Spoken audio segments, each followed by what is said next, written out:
everyone, welcome to our channel, AA Running. I do a 2-mile time trial in this video, and stay tuned for the end when I talk about how it went.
Welcome back, everyone.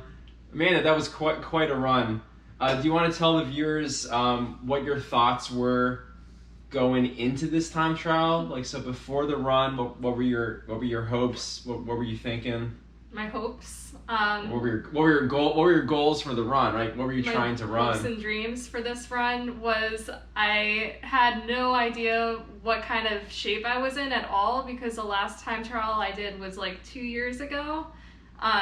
And I haven't really done any workouts in the past few years, so I really had no idea. I was thinking maybe I'd be like 6-minute pace or higher. I had pretty low expectations. I ended up doing about 5:47 pace, I think, right? Yeah, 5:47 pace. Much faster than I expected, especially given the fact that I was on fields and I was making some really sharp turns, especially towards the end, which was my fault. I just caught all over the place on the field. So that kind of slowed me down. And I also had some other issues, like my acid reflux was really bothering me during that run. But I managed it, and I ended up getting a lot better time than I expected. Right. So during the run, you want to talk to viewers through like how you approach a race or like a time trial effort. What are your thoughts during a run like that? I really like to visualize. Imagery works really well for me. I like to imagine being in a race and there being competition in front of me. Like, I'll imagine my dad cheering me on, or having other athletes in front of me that I have to catch in order to score points for a team or something like that. That really helps me motivate myself during one of those runs by myself.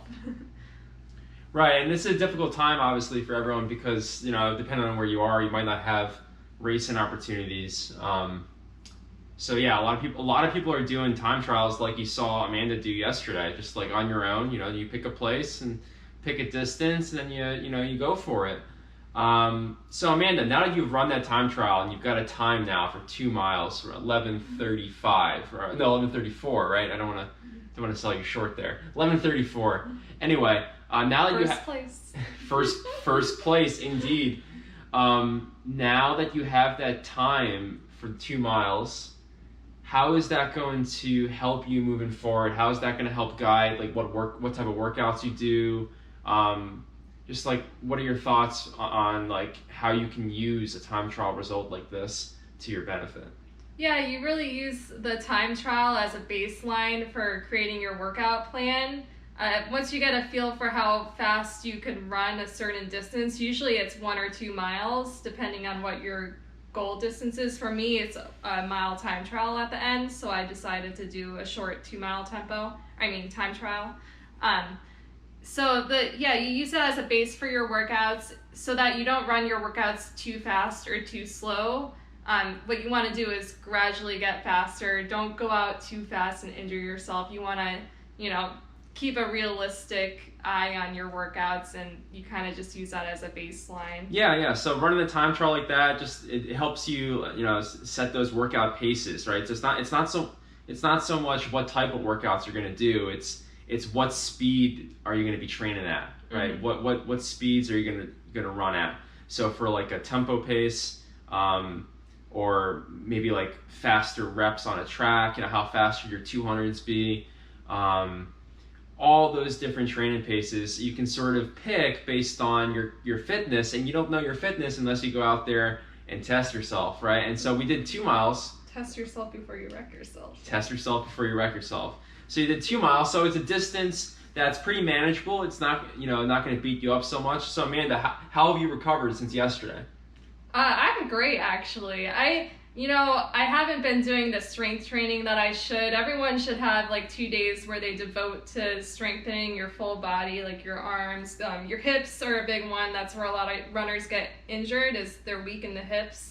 I don't really do that. I definitely have to start doing more, because at the end of my time trial, I noticed especially my arms were sore from it, which is not how you should feel at the end of a race or time trial. You need to strengthen those arms because you use them to move yourself forward. So I mean, you recovered. We'd say you recovered pretty much. Yeah, I recovered. One day, maybe 2 days at most. So like, if you're just trying to figure out what your fitness level is at, you don't want to go out there and run like a 10K or a half marathon or something like that, which is going to wreck you for a few days at least, right? But a 2 mile is a good distance to do a time trial at because it can help you predict your mile performance, and can also help you predict your 5K performance and up, right? And even 10K. Yeah. There's some correlation there. So it's a very aerobic distance, 2 miles. And as we were just talking about, you can pick your training paces based on your time trial. And the easiest way to do that is to use an online calculator. And so there's a couple different online calculators. They're basically models that predict not only your performance in other distances, but also tell you what paces you should train at. So I'm gonna put a link down below in the description to the running calculator by Tin Man, the Tin Man running calculator, as well as Jack Daniels' VDOT calculator. And so Jack Daniels is a famous coach. Tin Man is Tom Schwartz. It's another very famous coach, especially recently. Anyway, they've got these models that are set up. You can put any race time or time trial time you've run, and that calculator will tell you, let's say you ran a 2 mile. That calculator will tell you what that 2 mile time is worth for a 5K or for a mile, or a variety of different distances. But not only that, it's going to tell you how fast to run your easy runs, how fast to run your tempo runs, how fast to run intervals. And so it's a really useful tool for designing a training program. And, so you're not running too fast for your workouts or too slow, and you really get optimal training in. All right, thanks for watching, everyone. If you like this video, please press the like button, subscribe, share it with others if you like. Please do. And if you've run a time trial recently, we'd love to hear about it. So comment down below if you've run a time trial or a race recently. We'd love to hear about your results. Do you have any tips? Let us know. All right. Stay healthy. Run energized. See you later.